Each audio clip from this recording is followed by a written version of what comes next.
Break के बाद आप सभी का बहुत बहुत स्वागत है। आपके साथ मैं हूं कीर्ति दीक्षित। वक्त हो चला है मूक बधिरों के लिए समाचार का। दुनिया को सत्य और अहिंसा का पाठ पढ़ाने वाले महात्मा गांधी की आज पुण्यतिथि है। 30 जनवरी के दिन ही साल 1948 में नाथूराम गोडसे ने गोली मारकर उनकी हत्या कर दी थी। महात्मा गांधी भले ही आज हमारे बीच नहीं हो, लेकिन उनके विचार पूरे विश्व के लिए पथ प्रदर्शक बने रहे। महात्मा गांधी ने अपने जीवन काल में भारत की आजादी के लिए तो लड़ाई लड़ी ही, इसके साथ ही विश्व के अन्य कई देशों को भी आजादी और नागरिक अधिकारों के लिए लड़ना सिखाया।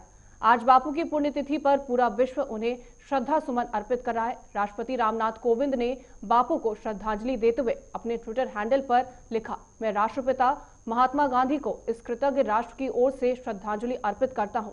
इसके अलावा प्रधानमंत्री नरेंद्र मोदी राजघाट पहुंचे। इस दौरान पीएम मोदी ने राष्ट्रपति महात्मा गांधी को श्रद्धांजलि अर्पित करते हुए उनके साथ रक्षा मंत्री राजनाथ सिंह भी मौजूद रहे।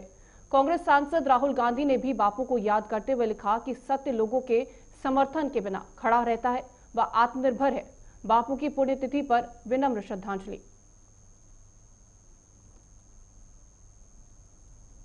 दिल्ली के बॉर्डर पर किसानों का आंदोलन जारी है। गाजीपुर बॉर्डर पर किसान नेता राकेश टिकैत अपने समर्थकों के साथ डटे हुए हैं। मुजफ्फरनगर में हुई महापंचायत में किसानों ने दिल्ली कूच करने का ऐलान किया है, जिसके बाद से बड़ी तादाद में किसान दिल्ली का रुख कर रहे हैं।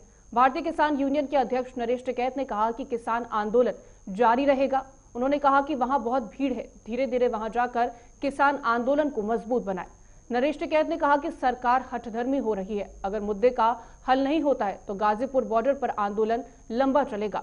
उन्होंने कहा कि नंदकिशोर ने आंदोलन को संजीवनी दी। आज किसान संगठन सद्भावना दिवस मना रहे हैं। इस दौरान किसान भूख हड़ताल पर हैं और वो आज सुबह से शाम 5 बजे तक अनशन पर रहेंगे। किसान एकता मोर्चा के नेताओं ने सभी देशवासियों से अपील करते हुए कहा कि आप हमारे अनशन में शामिल हों और हमारा समर्थन करें।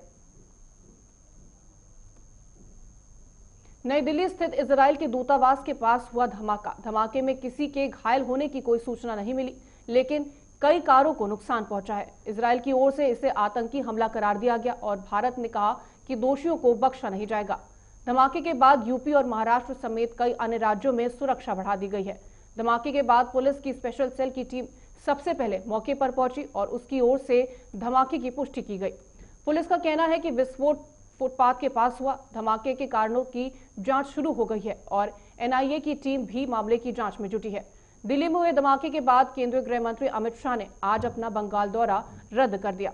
इस दौरान गृह मंत्री ने सुरक्षा अधिकारियों के साथ बैठक की। बैठक में दिल्ली पुलिस को इस मामले में जल्द अपनी तफ्तीश पूरी करने के निर्देश भी दिए गए। साथ ही खुफिया एजेंसियों को दिल्ली पुलिस की ओर से हर संभव मदद मुहैया करवाने का निर्देश भी दिया गया। देश में दुनिया का सबसे बड़ा टीकाकरण अभियान शुरू होने के बाद से कोरोना संक्रमण के मामलों में उतार चढ़ाव जारी है। स्वास्थ्य मंत्रालय की ओर से शनिवार को जारी ताजा आंकड़ों के मुताबिक बीते 24 घंटे में कोरोना वायरस से संक्रमण के 13,083 नए मामले दर्ज किए गए। इसी के साथ देश में संक्रमण के कुल मामले बढ़कर 1,07,33,131 पहुंच गए। वहीं पिछले 24 घंटे में कोरोना की वजह से 137 मरीजों की मौत हो गई, जिसके चलते देश में कोरोना से जान गंवाने वालों की कुल संख्या 1,54,147 हो गई है। स्वास्थ्य मंत्रालय के ताजा आंकड़ों के अनुसार पिछले 24 घंटों में 14,808 कोरोना मरीज स्वस्थ हो गए। इसी के साथ देश में अब तक 1,04,09,160 मरीज कोरोना वायरस को मात देने में सफल रहे हैं। रोजाना आधार पर दर्ज होने वाले नए कोरोना केस की तुलना में ठीक होने वाले मरीजों की संख्या अधिक है। इससे कोरोना के सक्रिय मामलों में लगातार गिरावट दर्ज की जा रही है। जनवरी के आखिर में भी उत्तर भारत में कोहरे और ठंड का सितम कम होने का नाम नहीं ले रहा। उत्तर प्रदेश, बिहार सहित कई राज्यों में शीतलहर और कोहरा ठंड का सबब बना हुआ है। कोहरे के चलते विजिबिलिटी काफी कम दर्ज हो रही है, जिसका असर ट्रेनों की रफ्तार पर भी पड़ा। उत्तर भारत के अधिकतर राज्यों में तापमान सामान्य से कम दर्ज किया जा रहा है। मौसम विभाग के अनुसार पंजाब, उत्तर प्रदेश, बिहार, पश्चिम बंगाल, सिक्किम के अधिकतर इलाके घने कोहरे की चादर में लिपटे हुए हैं, जबकि मध्य प्रदेश, झारखंड और ओडिशा में हल्के से मध्यम कोहरा छाया हुआ है। कोहरे के चलते कम विजिबिलिटी की वजह से ट्रेनों की रफ्तार धीमी हुई है।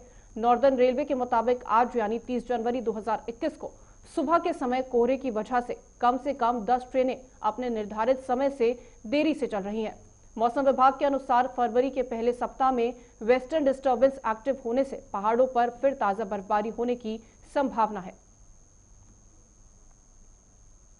नोएडा अथॉरिटी की तमाम कोशिशें रंग लाई हैं। ग्रेटर नोएडा से आगे बुलंदशहर के रास्ते में नया नोएडा बसाया जाएगा। इसके लिए गौतम बुद्ध नगर में दादरी सिकंदराबाद की तहसील के 80 गांव नोएडा विकास प्राधिकरण में जोड़ दिए गए हैं।